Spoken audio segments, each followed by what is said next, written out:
یہ ہرن ہے کہ بندہ ہے؟ بول تیری ایسی تیسی۔ بتاتا ہوں علی جا۔ ڈرائیور کی گھٹی گھٹی آواز آئی۔ یوں لگتا تھا کہ تھانے دار نے گالی دیتے ہی اس کی گردن بھی دبوچ لی ہے۔ خدا نے میری سن لی تھی۔ پولیس انسپکٹر نے بے ہوش پڑے ہوئے چوکیدار کو دیکھ لیا تھا۔ ہرن والا جھوٹ شاید 5000 میں چل جاتا، لیکن اب معاملہ لمبا ہو گیا تھا۔ ڈرائیور بولنے کی کوشش میں حلق سے خر خر کی آوازیں نکال رہا تھا۔ میرا گلا تو چھوڑیں۔ وہ ہانپتے ہوئے کھانسنے لگا۔ پھر نہ جانے کیا ہوا کہ گالیاں دینے والے تھانے دار کی آواز ایک دم بند ہو گئی۔ آخری آواز جو میرے کانوں نے سنی کراہنے کی تھی۔ شاید اس سے پہلے کوئی چیز گری تھی یا ٹکرائی تھی۔ بازی نہیں سی آندا سور دا پتر۔ ایک اور کرخت بیٹھی ہوئی آواز آئی۔ ہن لے 5000۔ بڑے وقت پر کام کر دیا تو نے۔ پہلا شخص بولا۔ میں تو گھبرا گیا تھا۔ چل اب نکل، گڈی سٹارٹ کر۔ دوسرے نے کہا۔ ٹریفک بہت ہے۔ اور اس کا کیا بنے گا؟ یہیں سڑک پر ہی پڑا رہے گا۔ یار تو جلدی کر، میں اس کو ڈالتا ہوں کنارے پر۔ دوسرا بھنا کے بولا۔ اوئے ٹھہر ذرا، ادھر بیٹھ جا، بیٹھ میرے ساتھ۔ کوئی گڈی ہے پیچھے، لائٹ اس پر نہ آئے ورنہ پھنس جائیں گے۔ اس کو بالکل کور کر لے، بس نیچے دیکھ، معلوم ہو کہ ہم ٹرک میں کوئی خرابی دیکھ رہے ہیں۔ ایسے گھبرا مت جایا کر۔ اس کی موٹر سائیکل بھی تو کھڑی ہے، وہ آگے ہے اور بالکل ٹرک کی سائیڈ میں ہے، پیچھے سے نظر نہیں آتی۔ دوسرا بولا۔ مگر یار اس نے نمبر تو نوٹ کر ہی لیا ہوگا۔ ڈرائیور نے کہا۔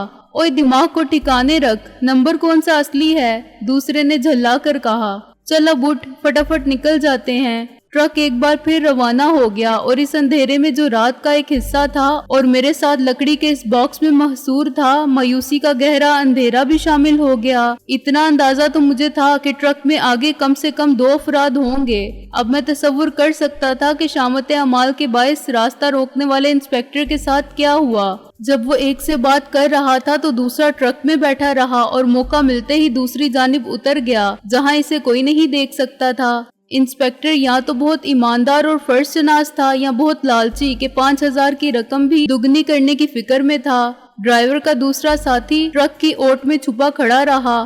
انسپکٹر 5000 لے کر چلا جاتا تو وہ بھی خاموشی سے لوٹ کر اپنی جگہ آ بیٹھتا، مگر اس نے معاملات کو قابو سے باہر ہوتے دیکھا تو بے خبری میں اچانک پیچھے سے آ کے انسپکٹر کے سر پر کوئی ڈنڈے یا سریے سے وار کیا اور بات ختم کر دی۔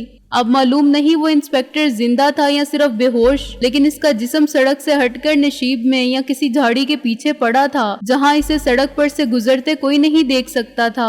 اس کی موٹر سائیکل کو یقیناً ہر گاڑی کے ڈرائیور نے دیکھا ہوگا اور پہچان لیا ہوگا، مگر جانتے بوجھتے اس چکر میں کون پڑتا ہے کہ پولیس کی خیریت معلوم کرنے رکے اور اپنی خیریت نہ دیکھے۔ سب یہی فرض کرتے رہیں گے کہ سارجنٹ آگے پیچھے کہیں مصروف ہوگا۔ صبح کی روشنی پھیلنے تک اس کو کوئی اٹھانے والا نہ ہوگا سوائے خدا کے۔ اگر وہ خود بھی ہوش میں آ کے اٹھ کھڑا ہوا تب بھی چودھری صاحب کا کیا بگاڑ لے گا؟ وہ رپورٹ کرے گا کہ میر وزیر اینڈ کمپنی کے فلاں ٹرک نے، جس کا نمبر یہ تھا اور جسے اس حلیے کا ڈرائیور چلا رہا تھا، اس پر قاتلانہ حملہ کیا تھا، اور چودھری دلاور کہے گا کیسی باتیں کرتے ہیں اپنے تھانے صاحب، نہ اس نمبر کا ٹرک ہماری فیکٹری میں ہے اور نہ اس حلیے کا کوئی ڈرائیور ہے۔ جی یہ جو بندہ ہے جسے آپ نے شناخت کیا ہے یہ تو ڈرائیور نہیں فورمین ہے جناب عالی۔ اور ہرن کیسا؟ آپ مذاق کر رہے ہیں ہم سے اپنے تھانے دار صاحب؟ چانگا مانگا میں ہرن کہاں، اور ہوں بھی تو ہم کو مرنے جینے کی فرصت نہیں، ہم کیوں پکڑیں گے ہرن؟ کیا ہمیں معلوم نہیں کہ یہ جرم ہے؟ صبح سرحد میں اپنے دوست،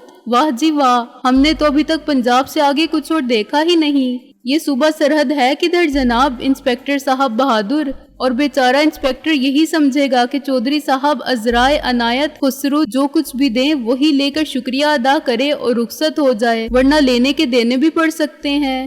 وقت کے ساتھ فاصلے کا احساس بھی باقی نہ رہا۔ رفتہ رفتہ مسلسل جھٹکوں سے میری اپنی حالت غیر ہونے لگی۔ اگر مجھے کنکریٹ کے مکسر میں ڈال کے گھمایا جاتا تب بھی میری حالت یہی ہوتی۔ میرے جسم کا جوڑ ہل گیا تھا اور اسی طرح درد کر رہا تھا جیسے وطن عزیز میں پہلی رات سرکار کی میزبانی کے بعد درد میرے رگوں پہ میں سرایت کر گیا تھا۔ اس قید سے نجات کی بظاہر کوئی صورت نظر نہیں آتی تھی اور منزل تک پہنچنے سے پہلے اغوا کنندگان کے عزائم کا اندازہ بھی محال تھا۔ تاہم وقتی مایوسی اور نا امیدی کا وقفہ گزر گیا تو میں نے سوچنا شروع کیا کہ اب تائید غیبی کی کیا صورت ہو سکتی ہے، سوائے سوچنے کے میں کر بھی کیا سکتا تھا۔ ایک ایک امید کی کرن تو چوکیدار کا وجود تھا، خدا کرے اسے ہوش آ جائے اور وہ اس قابل ہو جائے کہ رائے عامہ کو متوجہ کر سکے، یعنی کسی شہر یا قصبے سے گزرتے ہوئے چیخو پکار مچا سکے۔ ہاتھوں اور پیروں کے کھل جانے کی امید رکھنا ایسے ہی تھا جیسے میرے گرد مضبوطی سے جمے ہوئے تختوں کی دیواروں کے شک ہونے کی توقع رکھنا۔ البتہ یہ ہو سکتا تھا کہ کسی طرح وہ ٹیپ ڈھیلا ہو جائے جس نے میری قوت گویائی سلب کر رکھی تھی۔ میں نے ہونٹوں کو، جبڑوں کو اور دانتوں کو حرکت دے کر اس ٹیپ سے نجات حاصل کرنے کی واجبی سی کوشش کی، جس کے بعد مجھے اندازہ ہو گیا کہ ای خیال استو محال استو جنوں۔ ٹیپ تو میرے لبوں کے گرد گوشت کے ہر ریشے سے یوں چپکا ہوا تھا کہ اس قسم کی صحیح لا حاصل اپنی ہی نظر میں حماقت لگتی تھی۔ پیچھے سے کسی گاڑی نے میوزیکل ہارن دینا شروع کیا۔ یہ غالباً لاہور سے راولپنڈی جانے والی کوئی ویگن تھی جو ذرا سی دیر میں آگے نکل گئی۔ ڈرائیور محض تفریح طبع اور اپنی انفرادیت کے مظاہرے کی خاطر ہارن بجاتا رہا تھا، ورنہ اس وقت سڑکوں پر ٹریفک بہت کم تھی۔ شہر کے رش میں راستہ مانگنے کے لیے یہ سرگم شاید کسی کے کانوں پر جوں کی طرح رینگتی، مگر باہر صرف وہی گاڑیاں تھیں جو ایک شہر سے دوسرے شہر آ جا رہی تھیں۔ ہارن کی سریلی آواز دور ہوتی گئی، پھر دوسرے ٹریفک کے شور میں گم ہو گئی۔ میں اس ہارن کے سر بھول چکا تھا کہ اچانک میرے کانوں نے وہی آواز پھر سنی۔ ٹرک کی رفتار میں اضافہ نہیں ہوا تھا، چنانچہ اس کا مطلب یہی نکالا جا سکتا تھا کہ ویگن رک گئی تھی یا اس کی رفتار اتنی کم ہو گئی تھی کہ ٹرک نے پھر اسے جا لیا۔ دوسری صورت قدرے غیر عملی لگتی تھی کیونکہ ویگن والے تیز رفتاری کے باعث حادثے نیک نام ہیں، چنانچہ یہ بات زیادہ قرینے قیاس لگتی تھی کہ ویگن رکی ہے۔ میوزیکل ہارن کی آواز پھر سنائی دی اور اسی وقت ہم نے اسے کراس کیا۔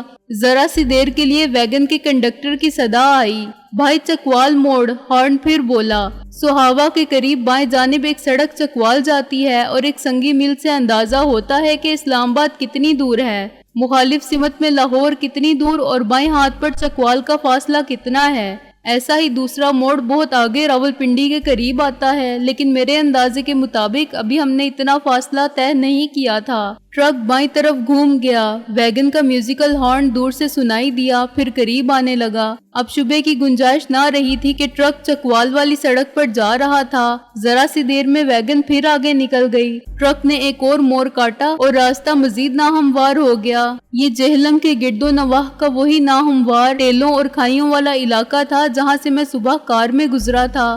کار تو اب محسن لے جا چکا ہوگا اور میرے غائب ہو جانے سے سب تشویش اور پریشانی میں مبتلا ہوں گے۔ یہ بات کسی کی سمجھ میں نہیں آئی ہوگی کہ میرا brief case MWD engineering complex کے چوکیدار کے پاس کیسے پہنچا اور میں فیکٹری میں نہیں گیا تو کہاں گیا۔ رضوی صاحب سخت برہم ہوں گے۔ یہ سکندر باز نہیں آتا کوئی نیا گل کھلانے سے، اسے تو ہر وقت نظر کے سامنے رکھنا چاہیے۔ بس غلطی ہو گئی کہ گاڑی کو مرمت کروا کے لانے کی ذمہ داری سونپ دی، اور رابعہ سخت فکر مند ہوگی۔ عین ممکن ہے کسی کمرے میں بیٹھی رو رہی ہو۔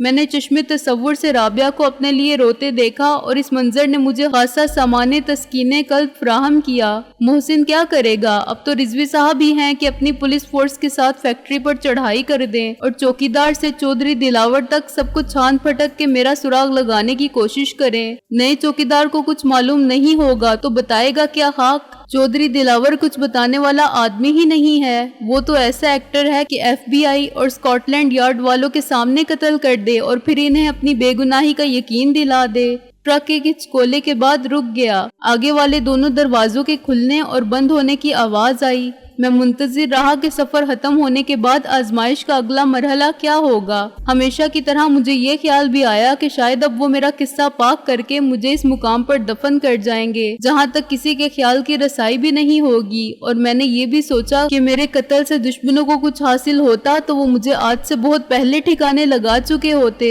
وہ اس کی جرت نہیں کر سکتے کیونکہ وہ جانتے ہیں کہ اکیلا ہونے کے باوجود میں اکیلا نہیں۔ SSP ضامن رضوی، رابعہ کاری ایڈوکیٹ محسن، ASI شیخ اور استاد ٹیڈی کے علاوہ میرے اتنے مخلص دوست اور طرفدار ہیں کہ انہیں ہر قطرہ خون کا حساب دینا پڑے گا، اور یہ سب لوگ مل کر انہیں تختہ دار تک پہنچائے بغیر دم نہیں لیں گے جن کے دامن پر میرے لہو کا ایک داغ بھی نظر آیا۔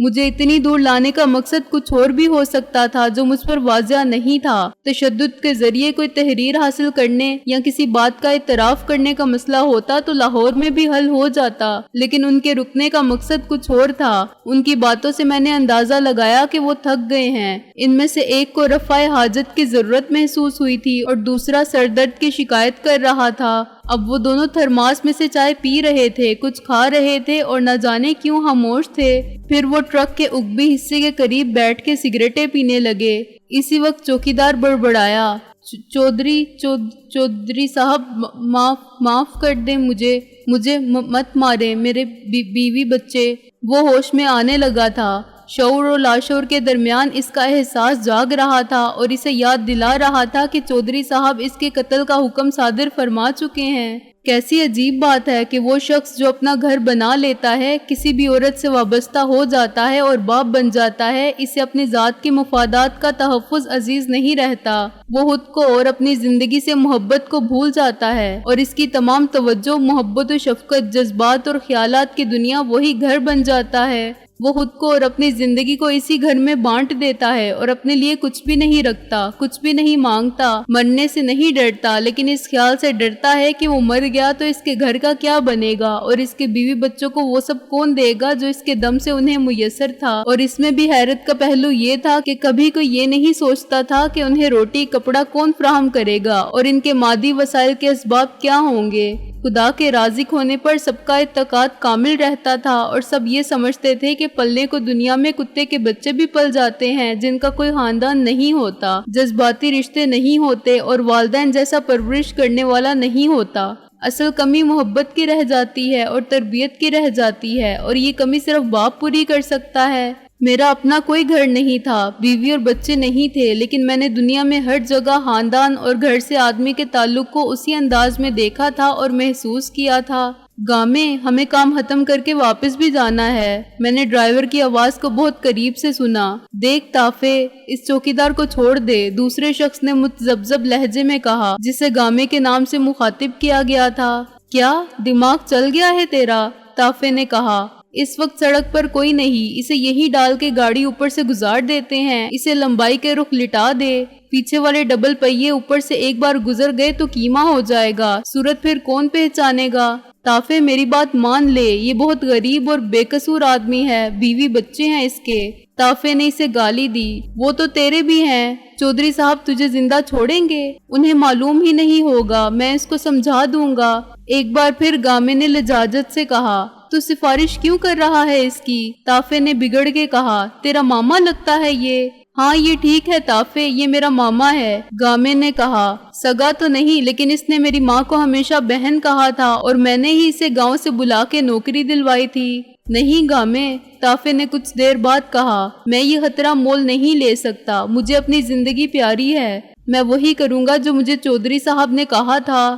طافے، کل یہ بھی ہو سکتا ہے کہ چودھری صاحب یہی انعام تجھے لٹا دیں۔ گامے نے کہا، مجھے معلوم ہے کہ چودھری صاحب کے کتنے تابع دار اسی لیے مارے گئے کہ انہوں نے حکم کی تعمیل کی۔ وہ کسی پر بھروسہ نہیں کرتا اور اپنے کسی راز کو زندہ ہی نہیں رہنے دیتا کہ بعد میں اس کے لیے کوئی خطرہ نہ بنے۔ کل کی کل دیکھی جائے گی، طافے نے کہا، لیکن اب اس کے لہجے میں خوف شامل ہو گیا تھا اور اس کا اعتماد کھوکھلا لگتا تھا۔ اس کے علاوہ جھوٹ تو ہمیں ہی بولنا پڑے گا، واپس جا کے یہ اعتراف کرنا پڑے گا کہ ہم نے اسے مار دیا۔ بات تو ایک ہی ہے، پھر یہ جرم کرنے کا فائدہ؟ ہو سکتا ہے چودھری کو ان پر بھروسہ نہ ہو، ہمیں ڈرنے کی ضرورت نہیں، لیکن کبھی یہ راز معلوم ہو گیا کہ ہم نے جھوٹ بولا تھا اور چوکیدار کو زندہ چھوڑ دیا تھا تو وہ ہمیں معاف نہیں کرے گا۔ اسے نہیں معلوم ہوگا طافے، گامے نے کہا۔ یہ تلا گنگا آگے ایک گمنام سے گاؤں میں رہتا ہے، ضلع کیمبل پور میں۔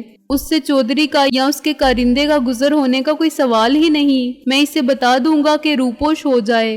بے وقوفی کی بات نہ کر، طافے نے مشتعل ہو کے کہا۔ کل نہیں تو پرسوں چودھری ہر اخبار دیکھے گا اور اس کو کسی بھی اخبار میں اگر یہ خبر نہیں ملے گی کہ چکوال جانے والی سڑک پر کوئی نامعلوم شخص کسی بس یا ٹرک کے نیچے کچلا گیا تو کیا وہ ہمیں نہیں پوچھے گا؟ کیا جواب دے گا تو اسے؟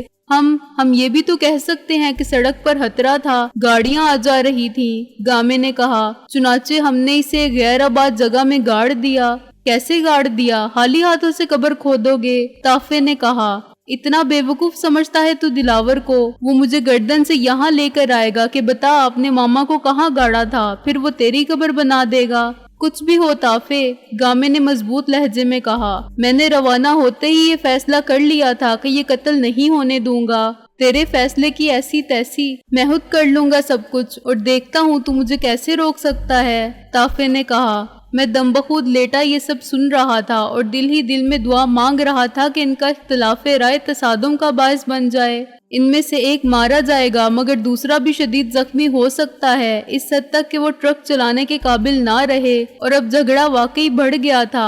غالباً طافے نے آگے بڑھنے کی کوشش کی اور گامے نے اس کا راستہ روکا۔ میں گھپ اندھیرے میں آوازیں سن کے صرف تصور سے کام لے سکتا تھا۔ طافے نے چلا کے ایک گالی بکی، چھوڑ دے مجھے، میرا خیال تھا تو ایسے ہی سمجھ جائے گا۔ گامے نے ہانپتے ہوئے کہا، جا کے اپنے ماما کو قتل کر۔ اس نے گالی دے کر کہا، میں تجھے زندہ نہیں چھوڑوں گا۔ طافے نے بھی ہانپتے ہوئے دوسری گالی دی، تو ہے کیا؟ آوازوں کے اتار چڑھاؤ سے اندازہ ہوتا تھا کہ وہ گتھم گتھا ہو رہے ہیں۔ پھر ان میں سے کوئی سڑک کی دیوار سے ٹکرا کے کراہا۔ یہ آواز گامے کی تھی۔ پھر کچھ دیر کی خاموشی کا ایک وقفہ آیا۔ شاید گامے کی قوت مزاحمت وقتی طور پر جواب دے گئی تھی۔ اوئے گامیا، طافے نے اچانک چلا کے کہا، وہ تو ہے ہی نہیں، بھاگ گیا وہ تیری ماں کا قسم، بھاگ گیا۔ گامے نے کمزور آواز میں کہا، اب کیا کرے گا تیرا چودھری؟ ابھی تو یہاں تھا وہ۔ طافے نے گھبرائے ہوئے لہجے میں کہا، اتنی جلدی کہاں جا سکتا ہے وہ؟ میں اسے پکڑ لوں گا، اس کی حالت ایسی نہیں کہ وہ دور گیا ہو۔ پھر ایک جسم کے زمین پر گرنے کی آواز آئی، چھوڑ میری ٹانگ کتے، طافے نے چیخ کر کہا، جو شاید گامے کی وجہ سے منہ کے بل گرا تھا۔ گامے نے اس کے بھاگنے سے پہلے ہی اپنی ٹانگ اڑا دی تھی، یا پھر ہاتھ بڑھا کے اس طرح طافے کی ٹانگ پکڑ لی تھی کہ وہ چت ہو گیا تھا۔ کچھ دیر تک میں صرف گالیوں، دھمکیوں اور خالی ہاتھ مار پیٹ کرنے کی آوازیں سنتا رہا۔ پھر ان آوازوں میں تھکن کے اور شکست کے آثار نمودار ہونے لگے۔ غالباً دونوں حریف ہم پلہ تھے اور کسی کو موقع نہیں ملا تھا کہ خنجر، پستول استعمال کر سکے، چنانچہ دونوں ادھموئے ہو رہے تھے۔ یہ صورتحال میرے حق میں خوشائن تھی اور قدرتی طور پر میری جذباتی ہمدردی گامے کے ساتھ تھی۔ وقت کا احساس بے معنی ہو چکا تھا، اب صرف انجام کا انتظار تھا، لیکن آوازیں دور ہوتی جا رہی تھیں یا مدھم پڑ رہی تھیں۔ وہ دونوں اس طرح کراہ رہے تھے جیسے نزا کے کرب میں مبتلا ہوں۔ میری امیدیں نئے سرے سے بیدار ہو گئی تھی۔ میں یہ فرض کر رہا تھا کہ اگر میں حق بجانب تھا تو بچ جانے والا بھی اس ٹرک کو اتنے اندھیرے میں اور ایسے راستوں پر نہیں چلا سکے گا۔ اگر وہ کوشش کرے گا تب بھی ٹرک الٹ جائے گا، کسی کھڈ میں گر جانے سے یا درخت سے ٹکرا جائے گا۔ ایسی صورت میں باکس کے گر کر کھل جانے کے امکانات ہاتھ سے روشن تھے، لیکن زیادہ امکان اس بات کا تھا کہ صبح جب وہ بھی نہ اٹھ سکے اور چند گھنٹے بعد دن کا اجالا نمودار ہوتے ہی سڑک پر ٹریفک بحال ہو تو گزرنے والے مدد کے لیے آ جائیں اور مدد کو بلا لیں، یا اس سے پہلے ہی گامے کا ماما کسی کو بلا لائے۔ مجھے اپنی کامیابی یقینی نظر آنے لگی تھی، لیکن ایجاد کے بعد بہت سے مسائل کا پیدا ہونا بھی یقینی تھا۔ مجھے اس ڈربے سے نکالنے والے پہلا سوال یہی کریں گے کہ میں کون ہوں۔ طافے نے تو مجھے ہرن قرار دیا تھا اور انسان ہونے کے باوجود میں آہوئے سیادے دیدہ تھا، لیکن میری ٹرک میں منتقلی اور قریب ہی 2 افراد کے مردہ یا نیم مردہ پائے جانے کے اسباب ہاتھ سے وضاحت طلب ہوں گے۔ خیر، سچ بتانے میں میرا کوئی نقصان نہیں تھا۔ صفائی کے کٹھن مرحلے مس رابعہ، مسٹر شیروانی اور مس شہلا پر مشتمل ٹریبیونل کے سامنے درپیش ہوں گے، جس کے چیئرمین ہوں گے انکل SSP۔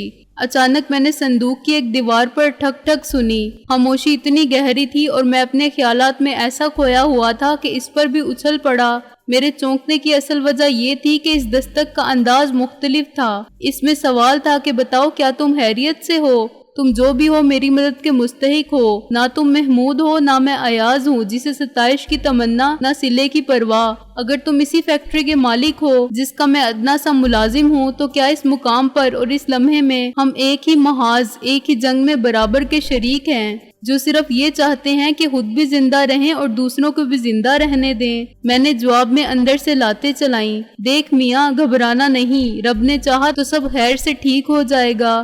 چوکیدار کی نخیف سی آواز آئی۔ اگر میں جواب دے سکتا تو ضرور کہتا کہ یہ فیصلہ تو میرے تمہارے رب نے بہت پہلے ہی کر لیا تھا کہ ابھی ہمیں جینا ہے۔ جواب دے میاں، کچھ منہ سے بول۔ چوکیدار نے تختے سے منہ لگا کر سرگوشی کی۔ صحرا میں گم گشتہ مسافر کی تلاش کرنے والا ہیلی کاپٹر مسلسل پیغام نشر کر رہا تھا۔ ہیلو ہیلو، ہم تمہیں دیکھ نہیں سکتے، ہماری آواز سن رہے ہو تو جواب دو۔ مگر اس جانے مسافر کے ساتھ ہی اس کا ریڈیو ٹرانسمیٹر بھی بیکار پڑا تھا۔